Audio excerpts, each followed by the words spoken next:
Hello বন্ধুরা, এই যে এখন হচ্ছে রাত্রের খাবার জোগাড়টা করে নিলাম। এবার তোমরা অনেকেই বলবে দিদিভাই এত তাড়াতাড়ি রাত্রের খাবার জোগাড় কেন করলে?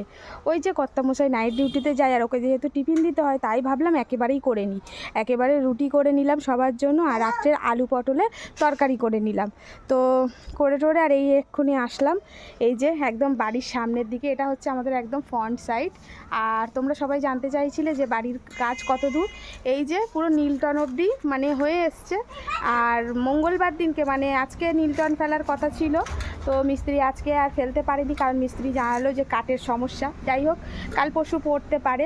তো এই যে বাড়ির এই অবস্থা, আর পুরো ঘেমে গেছি রুটি আর তরকারি করতে গিয়ে। আর তোমাদের আরও একটা জিনিস দেখাবো, চলো। এই দেখো, একটা থলোতে 3টে পেয়ারা ধরেছে, আর পেয়ারাগুলো বেশ বড় বড় হয়ে গেছে। আর পেয়ারার ভাড়েতে না এই ডালটা একদম নুয়ে পড়েছে। আরও পেয়ারা ধরেছে গাছে অনেক, তবে এই পেয়ারার সাইজগুলো বেশ বড় বড় হয়। দেখো একদম গাছের টাটকা তাজা পেয়ারা।